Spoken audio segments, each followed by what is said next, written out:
Pai querido que estás nos céus, na tua presença nos ajoelhamos como teus filhos, em busca da tua bênção, Pai, clamando pelos méritos de Jesus, nosso Salvador. Estamos aqui em busca do maná celestial. Alimenta-nos com o pão da vida, com a água da vida, e que o Senhor abra nossa mente para entendermos as profecias que o Senhor deixou escritas para nós, para o nosso tempo. Derrama o Espírito Santo sobre todos os que escolheram a boa parte de estarem aqui na tua presença. Manifesta-te aqui entre nós, tirando glória para o teu nome deste culto, desta reunião, em nome de Jesus. Amém. Amém.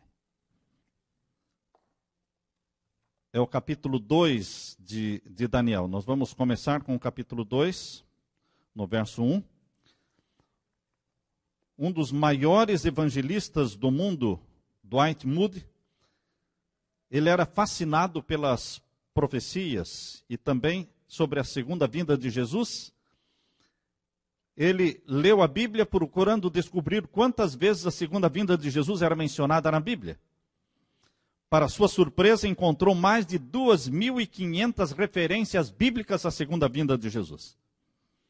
A segunda vinda de Jesus destaca-se como uma das mais importantes verdades da Bíblia. Em Daniel 2 encontramos uma das mais dramáticas profecias da Bíblia sobre a volta de Jesus e a implantação do reino de Deus na terra. No capítulo 2 de Daniel, Deus se revela como o único que realmente conhece o futuro, conhece o fim desde o princípio. Em Amós capítulo 3 e o verso 7, nós lemos Amós capítulo 3, verso 7, certamente o Senhor Deus não fará coisa alguma sem primeiro revelar o seu segredo aos seus servos, os profetas. Deus tem os seus patriarcas, Deus tem seus instrumentos, ele revela a sua vontade aos seus servos para que o povo de Deus na terra tenha conhecimento do que há de ser no futuro. Satanás não conhece o futuro, Satanás não conhece nem mesmo o que acontecerá hoje à noite, ele não conhece nem 5 minutos à frente, mas Deus conhece o fim desde o princípio. E ele nos revela através das profecias, porque a profecia é a história sendo escrita por Deus antes da história existir. A profecia é a história escrita antes da história existir. Nabucodonosor, rei de Babilônia, um dos famosos reis de Babilônia, aquele que fundou e construiu a cidade de Babilônia moderna. A Babilônia moderna foi reconstruída, foi pelo rei Nabucodonosor. Abra sua Bíblia em Daniel capítulo 2, verso 1. Daniel capítulo 2, verso 1. Aqui nós lemos: no segundo ano do reinado de Nabucodonosor, este segundo ano do reinado de Nabucodonosor é o ano 603 antes de Cristo. Teve este sonho, o seu espírito se perturbou e passou-se-lhe o sono. Deus se revela às pessoas na linguagem que lhes é familiar. Em Babilônia, os sonhos eram muito respeitados. Era muito comum entre os pagãos eles quererem interpretar os sonhos e verem significado nos sonhos. Deus tentou se comunicar com Nabucodonosor através de sonhos. Ele falou numa linguagem que Nabucodonosor podia muito bem entender. O plano da salvação de Deus abrange todas as nações da terra. E o sonho que Deus deu tinha o objetivo de revelar a Nabucodonosor o curso da história estabelecido por Deus, o Deus Altíssimo, desde o tempo de Nabucodonosor até os dias da volta de Jesus. Portanto, o capítulo 2 de Daniel é um capítulo muito extenso. É a história do mundo num capítulo da Bíblia. O Senhor, em sua providência, tinha em vista um sábio propósito ao dar a Nabucodonosor esse sonho, fazendo-o esquecer os pormenores do sonho e retendo a impressão e temor na mente do rei. Deus desejava expor as presunções dos sábios de Babilônia, mostrando que aqueles homens que se diziam sábios, na realidade não sabiam nada. A Bíblia diz no capítulo 2, verso 2, e o rei mandou chamar os magos e os astrólogos, e os encantadores, e os caldeus, para que declarassem ao rei qual tinha sido o seu sonho. E eles vieram e se apresentaram diante do rei.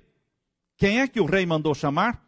astrólogos, encantadores, caldeus e magos.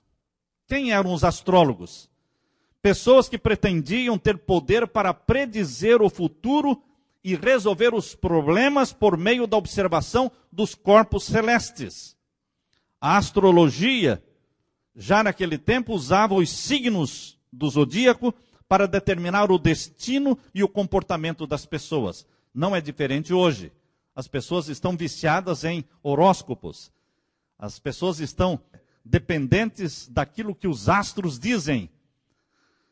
Os encantadores eram os feiticeiros daquele tempo, que praticavam a magia negra e tinham a pretensão de se comunicar com o reino dos mortos. Os caldeus era a elite intelectual daquele tempo. Os caldeus, eles eram como se fossem os astrônomos daquele tempo. Eles eram eficientes matemáticos e também filósofos. Os magos criam que eles eram os únicos capazes de revelar os mistérios do futuro através de um recipiente onde colocavam água e depois azeite.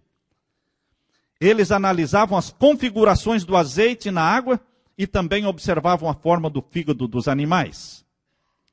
A Bíblia diz em Daniel capítulo 2, versos 3 a 6.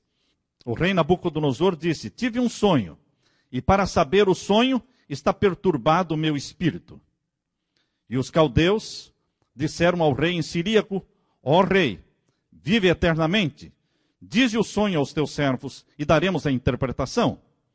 Respondeu o rei e disse aos caldeus: o que foi me tem escapado.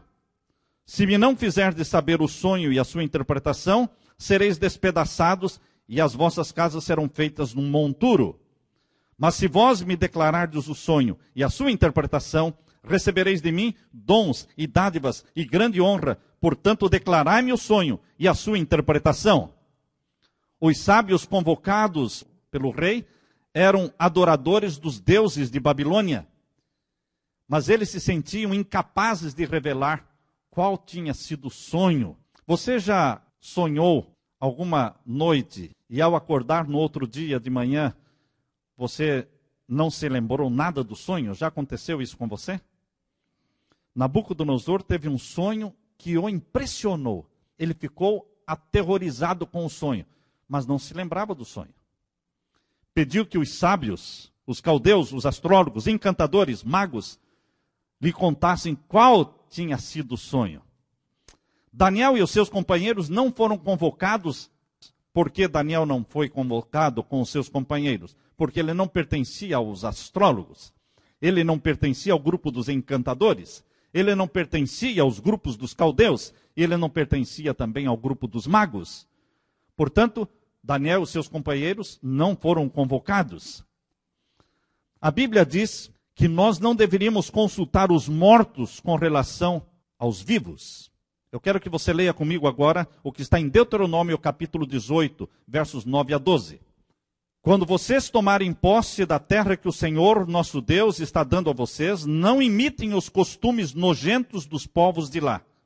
Não ofereçam seus filhos em sacrifício, queimando-os no altar.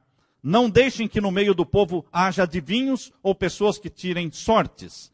Não tolerem os feiticeiros, nem quem faz despachos, nem os que invocam os espíritos dos mortos. Essa é a Bíblia na linguagem de hoje, de Deuteronômio capítulo 18, versos 9 a 12.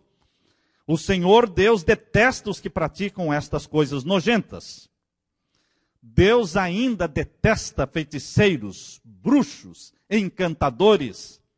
Deus detesta as pessoas que consultam os mortos. Biblicamente, Deus detesta qualquer tipo de despacho, macumba, magia negra, magia branca, feitiçaria, bruxaria, sessões espíritas, onde os mortos são consultados. Astrologia, bolas de cristal, cartomancia, seja ler as cartas ou tarô, ou qualquer outro tipo, como bola de cristal, qualquer tipo de consulta ao futuro é condenado pela palavra de Deus, porque o futuro pertence a Deus. Só Deus conhece o futuro.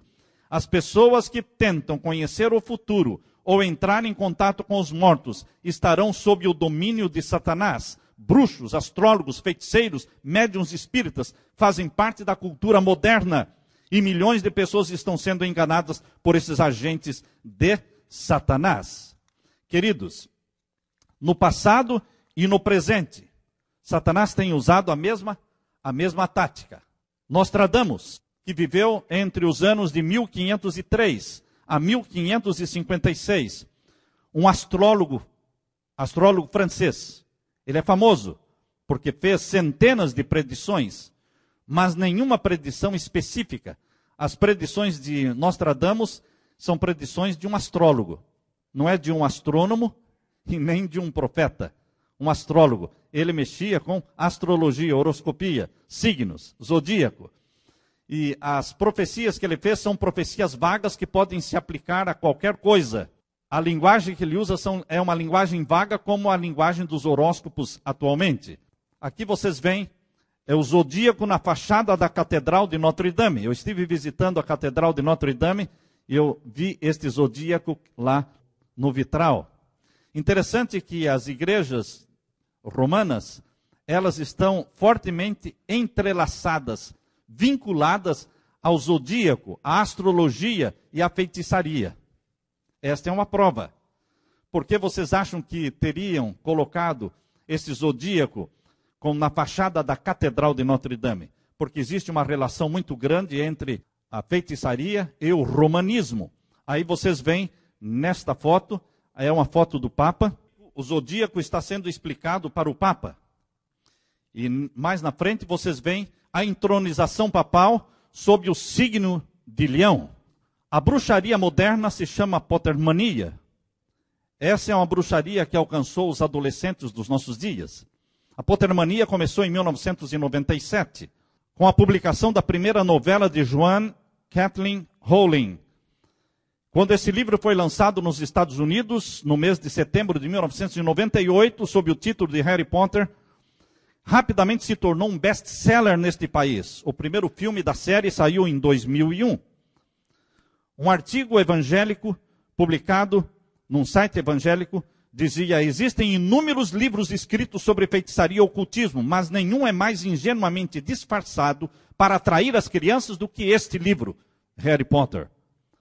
Agora, por incrível que pareça, a revista evangélica Christianity Today, fundada por Billy Graham, veja o que a revista Christianity Today recomendou.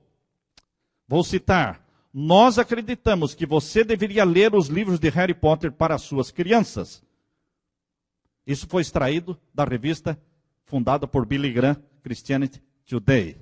Queridos, não é de admirar, porque Billy Graham, ele é maçom.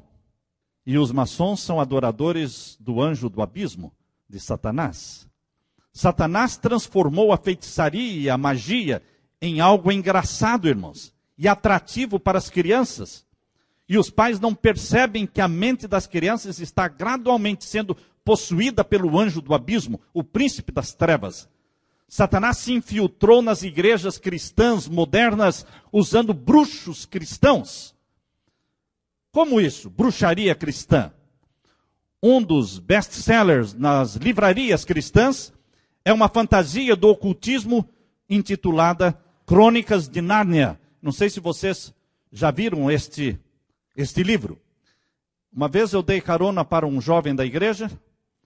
Quando ele entrou no meu carro, eu vi na mão dele um livro grosso, porque Crônicas de Nárnia é um livro grosso. Eu perguntei para ele: você está lendo esse livro? Ele disse: sim. Como você conseguiu esse livro? Minha mãe me comprou para eu ler. E ela era uma das diaconisas da igreja. Eu disse para ele: você não deveria ler esse livro?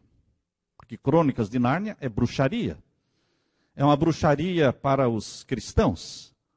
Assim como os livros do Harry Potter de Rowling, muitos cristãos não vão ler, então Satanás criou este livro Crônicas de Nárnia, inspirou o seu autor C.S. Lewis. Esse que você está vendo na tela é C.S. Lewis. Ele está envolvido na fumaça do seu cachimbo. É um homem amante da cerveja e amante do cachimbo. Ele veio da bruxaria, ele era um teosofista, e ele, em 1931, disse ter convertido à igreja anglicana. E agora, como membro da igreja anglicana, ele teve uma aceitação espetacular no meio cristão. E começou a escrever livros e livros, escreveu livros bons também sobre Jesus, mas também escreveu livros como Crônicas de Nárnia, escreveu livros como A Viagem de Vênus. Vênus é um outro nome dado para Satanás, Viagem de Vênus. Escreveu um outro livro chamado Perelandra. Perelandra não é outra coisa senão o próprio Lúcifer. O best friend de C.S. Lewis é John Tolkien. John Tolkien é o autor do Senhor dos Anéis.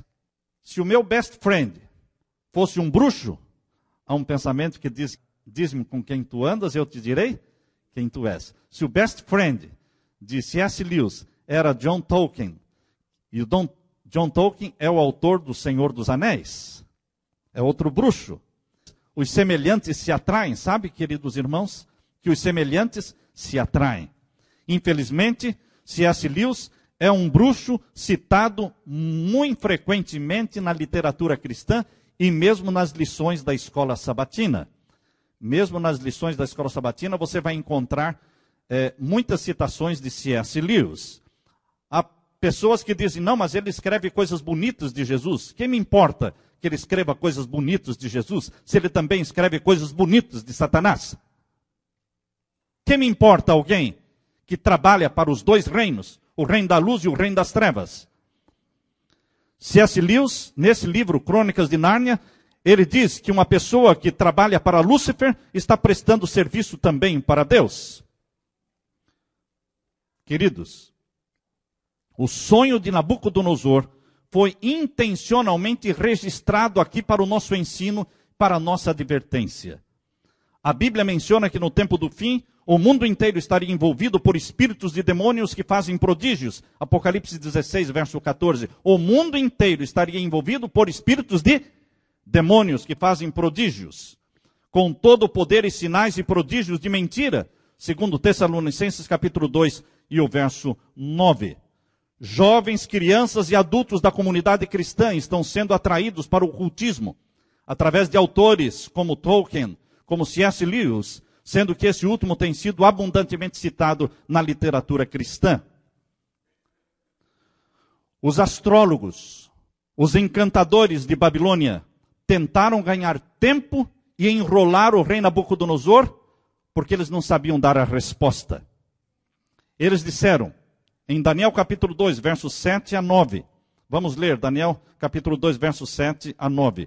Responderam segunda vez e disseram, diga ao rei o sonho aos seus servos e daremos a sua interpretação. Porém, respondeu o rei e disse, percebo muito bem que vós quereis ganhar tempo, porque vedes que o que eu sonhei me tem escapado. Por consequência, se me não fazeis saber o sonho, uma só sentença será vossa, pois vós preparastes palavras mentirosas e perversas para as proferirdes na minha presença, até que se mude o tempo. Portanto, dizei-me o sonho, para que eu entenda que me podeis dar a sua interpretação.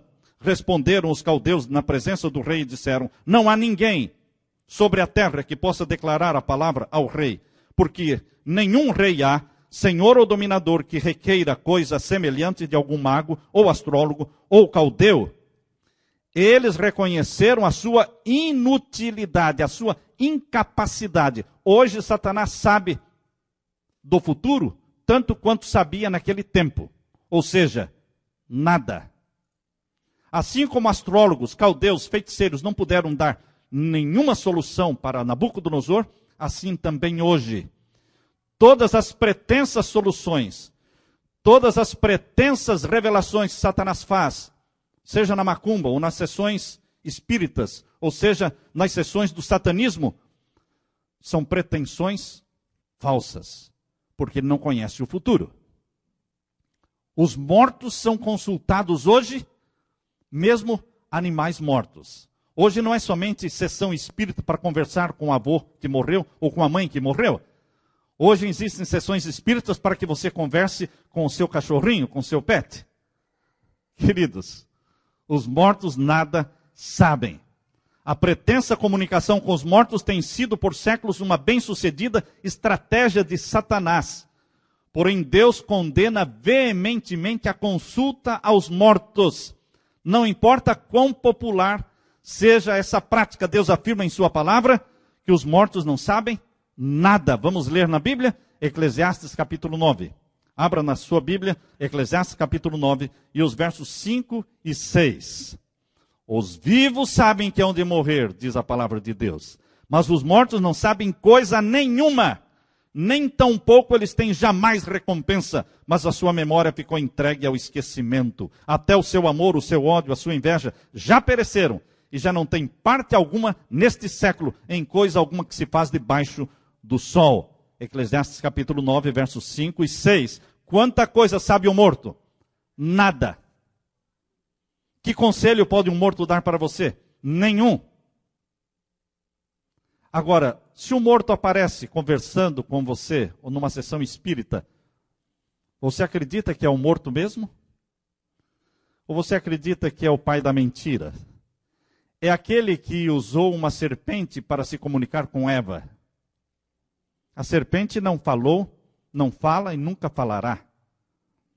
Não era a serpente falando, era Satanás falando pela serpente.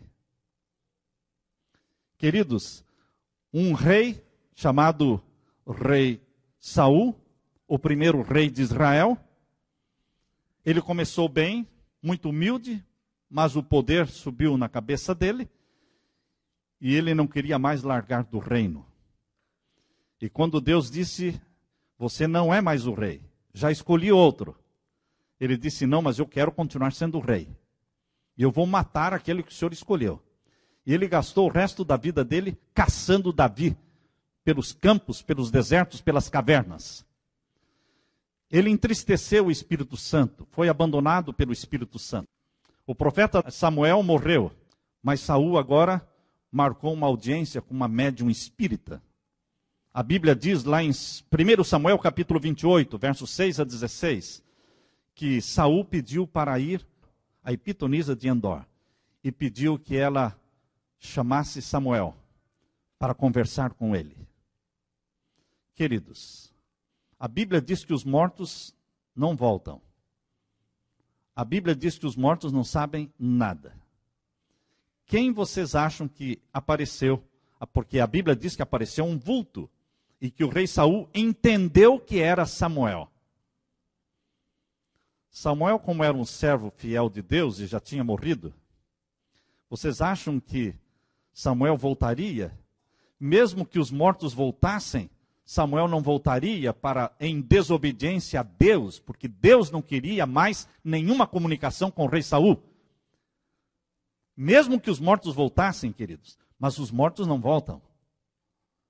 Os mortos estão dormindo no pó da terra. Por isso que nós lemos Eclesiastes capítulo 9, verso 5. Vou repetir. Eclesiastes capítulo 9, verso 5. Os vivos sabem que hão de morrer, mas os mortos não sabem coisa nenhuma, nem tampouco eles têm jamais recompensa. Morto tem recompensa? Morto vai para o céu? Morto vai para o inferno? Morto não vai para o céu e nem vai para o inferno, irmãos. Morto vai para onde você o coloca. Se você o coloca no túmulo, ele ali fica no túmulo. Se você o coloca na terra, ele fica na terra. Se você o coloca num caixão de concreto, lá ele fica no caixão de concreto. Morto não vai para outro lugar, a não ser aquele que você o colocou. Mortos não têm recompensa. O bandido está enterrado. O pastor que morreu no mesmo dia que o bandido foi enterrado no mesmo cemitério ao lado dele, ali está. Que diferença há entre um bandido e o pastor? Queridos, a diferença não é na morte, a diferença é na ressurreição. Os ímpios morrem e os justos também morrem. Mas os justos ressuscitam para a vida eterna. E os ímpios ressuscitam para a morte eterna. A Bíblia diz em João capítulo 5, abra a sua Bíblia. Evangelho de João, capítulo 5, e o verso 28, melhor. Verso 28 e 29. Aqui lemos. Não vos maravilheis disto, porque vem a hora em que todos os que estão nos sepulcros ouvirão a sua voz. E os que fizeram o bem sairão para a ressurreição da vida. E os que fizeram o mal para a ressurreição da condenação. Os mortos permanecem mortos até a ressurreição. E a ressurreição vai acontecer na volta de Jesus. A ressurreição em 1 Tessalonicenses capítulo 4. Abra sua Bíblia em 1 Tessalonicenses capítulo 4. A ressurreição ocorre na volta de Jesus. A dos santos, os que morreram em Cristo, ressuscitarão primeiro. 1 Tessalonicenses capítulo 4 e o verso 16. Porque o mesmo Senhor descerá do céu com alarido, e com voz de arcanjo, e com a trombeta de Deus. E os que morreram em Cristo ressuscitarão primeiro. Quem ressuscita primeiro? Os que morreram em Cristo. Quando? Quando o Senhor descer do céu, com a trombeta soando, com a voz do arcanjo sendo ouvida. Os que morreram em Jesus, amando a Jesus, servindo a Jesus, ressuscitarão primeiro e serão arrebatados para o céu. Diz o verso 17. Verso 17. Depois nós, os que ficarmos vivos, seremos arrebatados juntamente com eles. Eles quem? Os ressuscitados do verso 16. Vamos ser ressuscitados e arrebatados nas nuvens, diz aí. Arrebatados juntamente com eles nas nuvens, a encontrar o Senhor nos ares, e assim estaremos sempre com o Senhor. Quando os mortos são enterrados, eles permanecem mortos. Quando Jesus Cristo foi ressuscitar Lázaro, chamou Lázaro do túmulo. Lázaro, vem para fora. Jesus não chamou Lázaro do céu. Jesus não chamou Lázaro do inferno. Jesus chamou Lázaro da sepultura. Tirem a pedra. E a pedra foi tirada. E Jesus orou ao Pai e disse, graças te dou porque sempre me ouves. Lázaro, venha para fora. E Lázaro saiu do túmulo, onde ele tinha sido colocado 4 dias antes. Queridos, os mortos em Cristo serão ressuscitados na volta de Jesus. Aqueles que foram ressuscitados, como Lázaro, aqueles foram ressuscitados e morreram de novo. Mas aqueles que forem ressuscitados na segunda vinda de Jesus, serão ressuscitados para nunca mais morrerem, para a vida eterna. Assim como aqueles que foram ressuscitados junto com Jesus naquele domingo. Lembram-se quando Jesus ressuscitou no domingo de manhã? A Bíblia diz em Mateus capítulo 27 que uma multidão de santos ressuscitou com ele. E esta multidão de santos de Mateus capítulo 27, abra sua Bíblia. Mateus capítulo 27, essa multidão que ressuscitou com Jesus, ressuscitou glorificada. Uma multidão que ressuscitou glorificada. Diz em Mateus capítulo 27 e os versos 50 a 53. Capítulo 27 de Mateus, versos 50 a 53.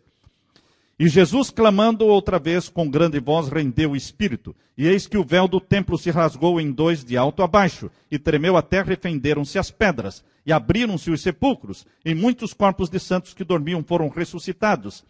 E saindo dos sepulcros, depois da ressurreição dele. Quando é que eles saíram dos túmulos? Depois da ressurreição dele, de Jesus. Entraram na cidade santa e apareceram a muitos. Estes ressuscitaram glorificados para nunca mais ver a morte. Eles ascenderam ao céu como primícias dos mortos. Quando Jesus se apresentou diante do Pai no céu, por ocasião da sua ascensão, ele não se apresentou de mãos vazias, irmãos. Ele trouxe o troféu da sua vitória. E o troféu da sua vitória foi aquela multidão de santos, salvos, glorificados. Apresentou-os diante do Pai dizendo, estas são as primícias da minha vitória sobre a morte. Queridos, aquela multidão que já está no céu com Jesus, glorificada, representa todos os que um dia serão ressuscitados na segunda vinda de Jesus. Amém? Todos que forem ressuscitados na segunda vinda de Jesus serão arrebatados para viverem para sempre com o Senhor. Mas os ímpios serão ressuscitados somente na segunda ressurreição, queridos. E a segunda ressurreição ocorre no final dos 1000 anos, Apocalipse capítulo 20. Esta é a segunda ressurreição, Apocalipse capítulo 20 e o verso 5. Apocalipse capítulo 20 e o verso 5. Abra sua Bíblia. Apocalipse capítulo 20, verso 5. Veja aí a outra ressurreição, que não é dos fiéis, não é a dos salvos, é a dos ímpios. Capítulo 20 de Apocalipse, verso 5. Mas os outros mortos não reviveram até que os 1000 anos se acabaram. Os outros mortos que não participaram da primeira ressurreição vão participar da segunda ressurreição. E aquele amigo com quem eu estava estudando a Bíblia, terminando o assunto dos 1000 anos, explicando que tem 2 ressurreições, ao terminar o estudo ele disse, que legal. Falei, legal o quê? Que tem 2 ressurreições. Quer dizer que, se eu não ressuscitar na primeira, eu posso ressuscitar na segunda? Falei, é isso mesmo. E você está achando bom isso? Você não entendeu o estudo. Vamos ter que fazer o estudo de novo. Por quê? Aquele que ressuscitar na segunda ressurreição não tem motivo para se alegrar, porque ressuscita para a morte no lago de fogo e enxofre. Queridos, só não vai passar pela morte no lago de fogo e enxofre os que participam da primeira ressurreição. Isso está no capítulo 20, verso 6. Leia comigo o verso 6. Bem-aventurado e santo aquele que tem parte na primeira ressurreição. Sobre estes não tem poder a segunda morte. Sobre os que participaram na primeira ressurreição, não tem poder a segunda morte. A segunda morte é no lago de fogo e enxofre. Mas os que participarem da segunda ressurreição, meus queridos, vão sofrer a segunda morte. Diz aqui em Apocalipse capítulo 21. Apocalipse capítulo 21, verso 8. Apocalipse capítulo 21, verso 8, diz o quê? Mas quanto aos tímidos, aos incrédulos, aos abomináveis, aos homicidas, aos fornicários, aos feiticeiros, aos idólatras e a todos os mentirosos, a sua parte será no lago que arde com fogo e enxofre, que é a segunda morte. A segunda ressurreição é para a segunda morte.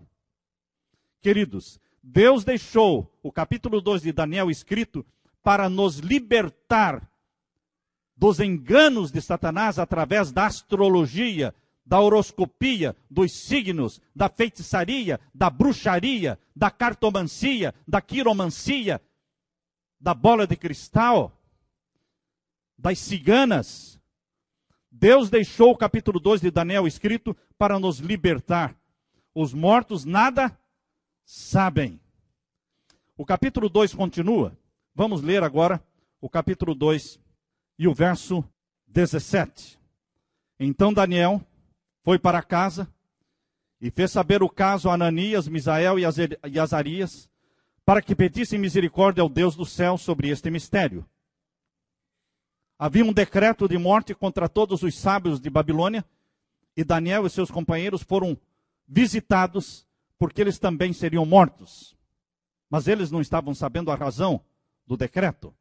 Quando Daniel soube do decreto de morte, e soube do sonho que Nabucodonosor tinha tido, e se esquecera do sonho, Daniel então foi para casa e pediu que os seus companheiros Ananias, Misael e Azarias orassem pedindo misericórdia ao Deus do céu sobre este mistério.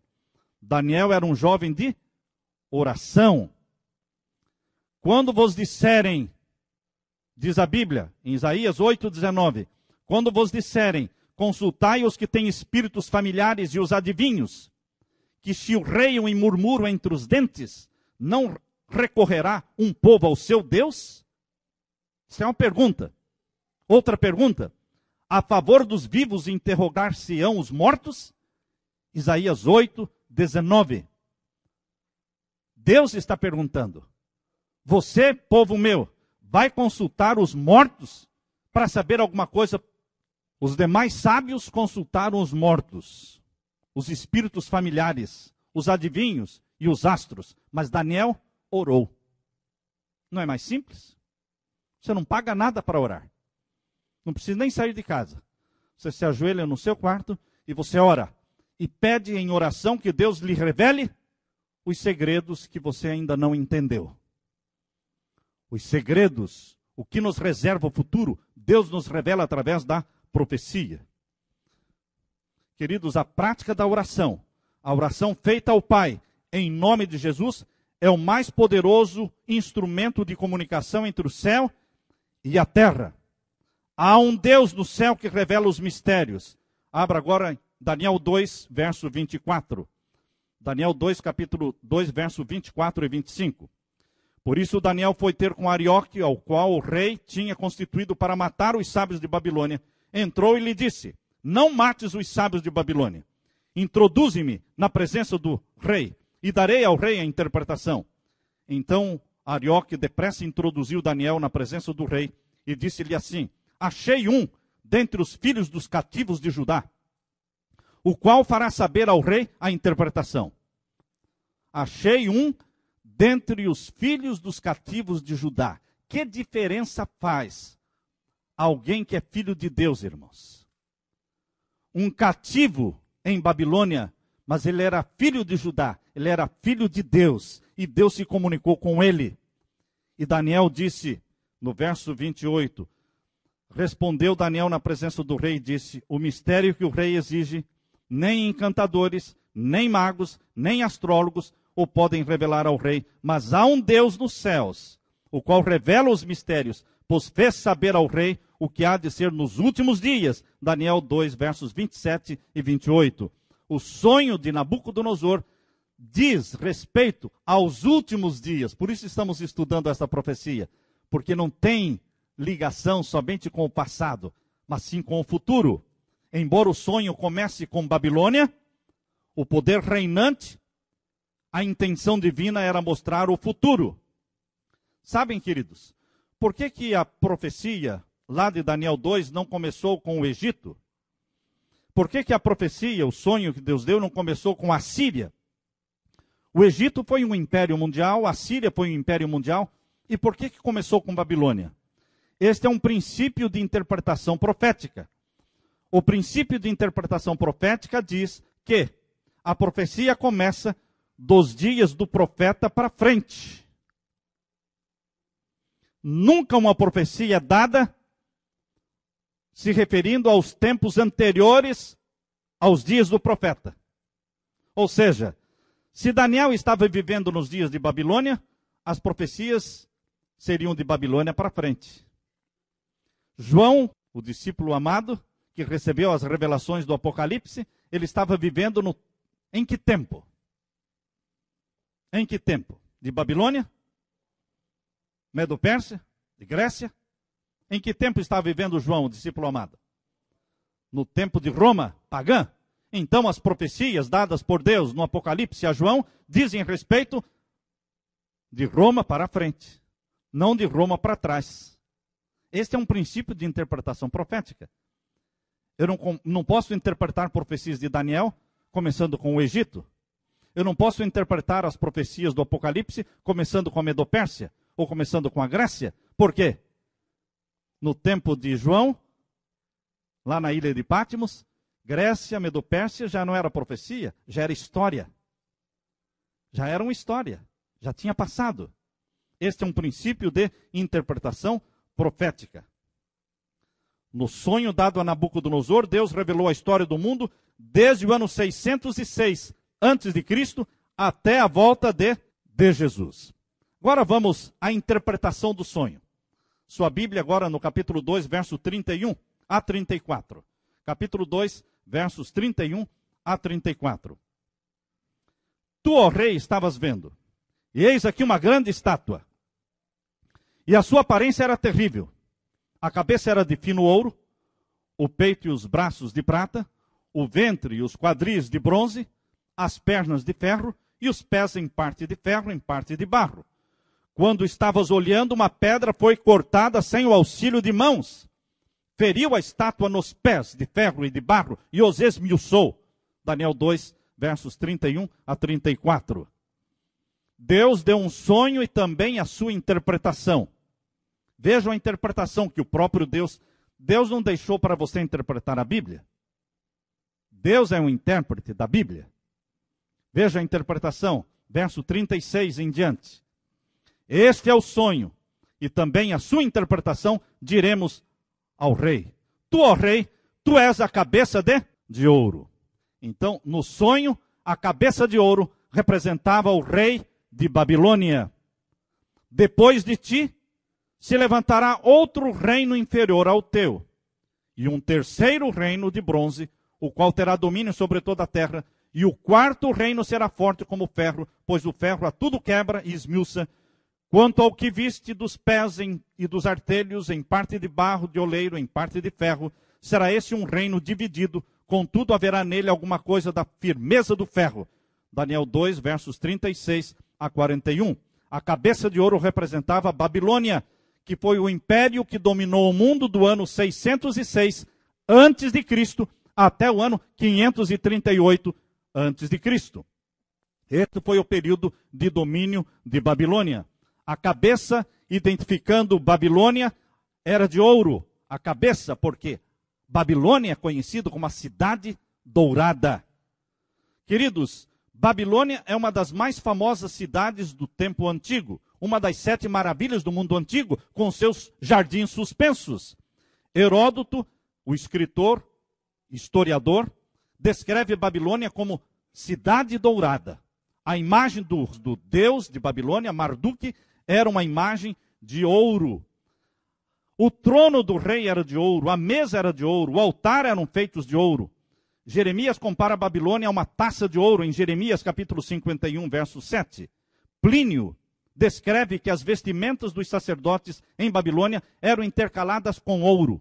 A cidade era conhecida como a cidade dourada. Uma cidade muitas vezes maior do que a cidade de Atenas ou muito maior do que a cidade de Roma. A cidade de Babilônia tinha 5 quilômetros quadrados. Esse era o tamanho da cidade. Os muros internos e externos de Babilônia somavam 21 quilômetros de muros. E era toda regada pelo rio Eufrates. Babilônia era uma fortaleza inexpugnável, cercada por altas muralhas com a espessura de 31 metros. Era realmente uma fortaleza. O centro da glória de Babilônia era a famosa torre e o templo Temenanque, dedicado ao deus Marduk. Deus, porém, falou: depois de ti se levantará um outro reino inferior ao teu. Em outras palavras, Babilônia iria passar, deixar de existir. Exatamente, queridos, veio então o reino representado pelo peito e braços de prata. O peito e os braços de prata representam o reino que dominou Babilônia. Qual foi ele? A Medo-Pérsia. Medo-Pérsia dominou o mundo do ano 538 ao ano 331. Medo-Pérsia foi a junção de 2 povos, os medos e os persas. Dario era tio de Ciro. Ciro era o rei persa e Dario era rei dos medos. Tio e sobrinho. Eles se uniram. Por isso é chamado o Império da Medo-Pérsia. E eles dominaram Babilônia. Eles desviaram o rio Eufrates. Eles desviaram. Ciro colocou um exército ali perto da muralha, por onde o rio Eufrates entrava por baixo das muralhas de Babilônia. Ele colocou ali um exército parado ali. E colocou uma outra parte do seu exército do outro lado da cidade de Babilônia, onde o rio Eufrates saía. E ele então desviou o rio para um pântano. E a água foi diminuindo e o leito do rio foi baixando, a água foi baixando, permitindo que os soldados penetrassem na cidade de Babilônia durante a noite, num dia de festa, de festança, de carnaval. A cidade era muito grande. Enquanto a cidade estava sendo tomada e invadida, no centro da cidade a festa continuou, sem eles perceberem que estavam sendo invadidos, porque era muito grande a cidade. Queridos, Ciro cumpriu com a missão que Deus lhe deu. Deus fez uma profecia a respeito de Ciro, o persa, 200 anos antes de Ciro existir. Ciro é o meu pastor. Isso está em Isaías capítulo 44, verso 28. Ciro é o meu pastor, cumprirá tudo o que me apraz, dizendo também a Jerusalém, sei edificada, e ao templo, funda-te. E assim diz o Senhor ao seu ungido a Ciro, a quem tomo pela sua mão direita para bater as nações diante da sua face. Isaías 44, verso 28, Isaías 45, verso 1.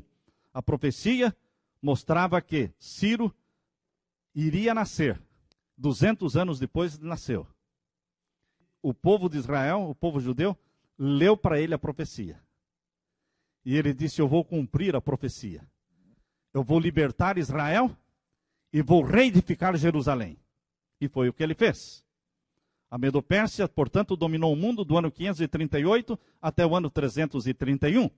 Mas a profecia continua dizendo que depois da Medo-Pérsia viria um terceiro reino, representado pelo quadril de bronze. O quadril de bronze, meus queridos, representa o Império da Grécia.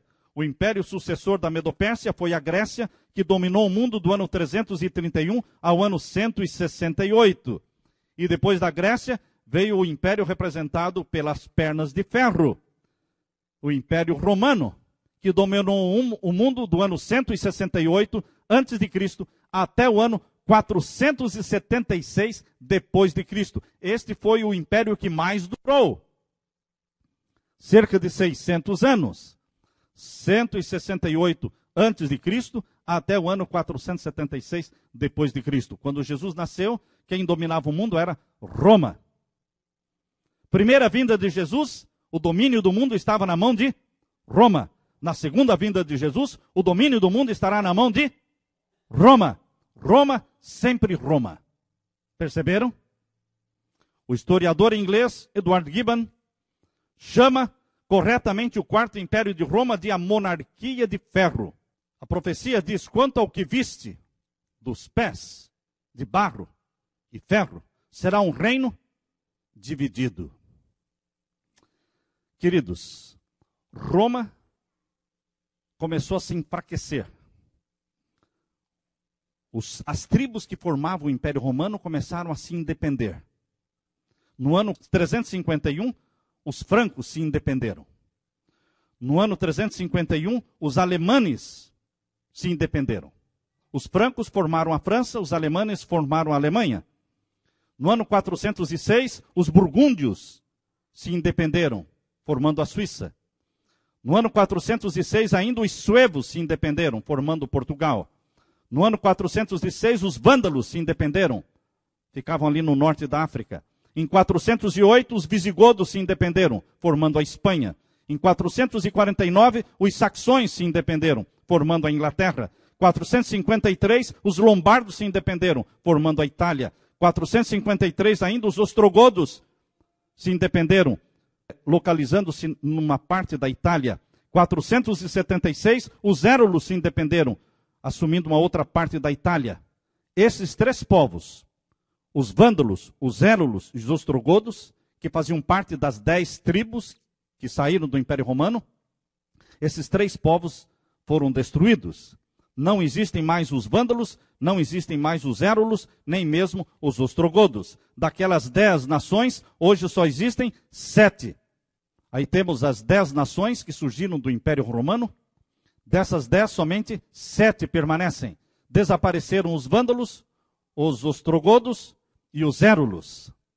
Mas, queridos, a Bíblia também diz que estes homens tentariam se unir, usando a semente humana através do casamento, para que pudessem criar um quinto império mundial. Lembrem-se que, de Babilônia para cá, Roma era o quarto império mundial. E eles queriam formar um quinto império. Vejam que a profecia menciona no capítulo 2 e o verso 43. Daniel capítulo 2, verso 43. Misturar-se-ão mediante casamento, mas não se ligarão um ao outro. A Bíblia está dizendo que eles tentariam formar um quinto império usando a semente humana, o casamento. Vários líderes tentaram unificar essas nações e formar um quinto império mundial. Mas a palavra de Deus diz, mas não se ligarão um ao outro. Daniel 2,43. Esta frase, não se ligarão um ao outro, tem detido e tem destruído muitos líderes mundiais. Por exemplo, Carlos Magno. Carlos Magno foi um que tentou reunir a Europa. O segundo é Carlos V da Espanha. Luís XIV foi outra tentativa para reunir a Europa novamente num quinto império mundial. Finalmente, Napoleão Bonaparte. Depois de Napoleão Bonaparte, Stalin. Depois de Stalin, Hitler. Todos eles tentaram formar um quinto império mundial e dominar o mundo. Mas a profecia continua dizendo, não se ligarão um ao outro, assim como o barro não se mistura com o ferro. A rainha Vitória da Inglaterra era conhecida como a vovó da Europa. Por que a vovó da Europa? porque ele era parente de quase todos os governantes e líderes da Europa, porque se casaram tanto entre eles para unir a Europa, que ela se tornou parente de quase todos os líderes da Europa. Mas não conseguiram, porque estavam lutando contra a profecia. Não se ligarão um ao outro. Agora surgiu, queridos, agora no tempo moderno, o quê? A comunidade europeia. A comunidade europeia é mais uma tentativa para se unir à Europa num quinto império mundial. Queridos, a nova ordem mundial, ela é formada por 10 blocos econômicos mundiais. A nova ordem mundial é formada por 10 supernações. E a Bíblia diz que o mundo, no tempo da volta de Jesus, estará dividido em 10 grandes nações. Quando a pedra que descer do céu atingir a estátua nos pés, serão 10 dedos nos pés, serão 10 nações na terra. E estas 10 supernações estão sendo formadas agora. Em 1993 foi formada a Comunidade Europeia. Aí vocês veem este quadro mostrando a Comunidade Europeia. Vocês estão vendo ali a estrela de 5 pontas, bem no centro ali a estrela de 5 pontas. Isto é um símbolo de magia negra. É símbolo da cabeça do bode de Mendes, de Baphomet, símbolo de Satanás. Realmente Satanás tem na sua mente uma nova ordem mundial. Aí está Tony Blair assinando em 2004, no City Hall de Roma, ele está assinando a Constituição da Comunidade Europeia no dia 29 de outubro de 2004. Mas, queridos, não é somente a Comunidade Europeia. Em 1993 também foi votada a União Norte-Americana. A União Norte-Americana é composta de Estados Unidos, México e Canadá. Agora, a questão de um mês atrás, Barack Obama, ele determinou que as fronteiras fossem abertas para entrarem as carretas do México transitando dentro dos Estados Unidos, transportando mercadoria.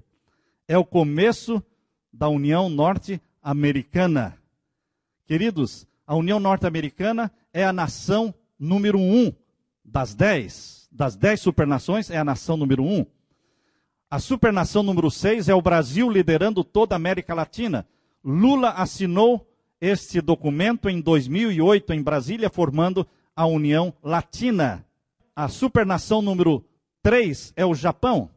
A supernação número 4 é a África do Sul com a Austrália. A supernação número 5 é a antiga União Soviética. Nos últimos meses, nas últimas semanas, Putin tem falado publicamente da união econômica da antiga União Soviética.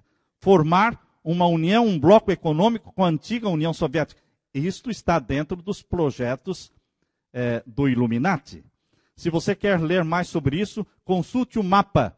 O mapa publicado em 1974, num livro da humanidade, no seu ponto de virada, The Mankind at the Turning Point, um livro publicado em 1974. Ali tem um mapa das 10 supernações em que o mundo será dividido, estas nações com seus... E agora a supernação número 7 está sendo formada nestes últimos meses, com estas rebeliões e estas guerras no Oriente Médio e também no norte da África. A nação mais difícil de se formar, o bloco econômico mais difícil de se formar, é o bloco que está se formando nos últimos meses. Com a rebelião de Marrocos, de Egito, de Líbia, de Síria, do Iêmen, a rebelião ali de todos esses países, eles fazem parte da supernação número 7. São todos países árabes. E ali estão alguns países que não têm ainda o Banco Central. E para a implantação da nova ordem mundial, todos os 10 blocos precisam ter Banco Central. Portanto, meus queridos, quando Jesus Cristo aparecer no céu, com poder e glória, o mundo estará dividido em 10 grandes blocos econômicos.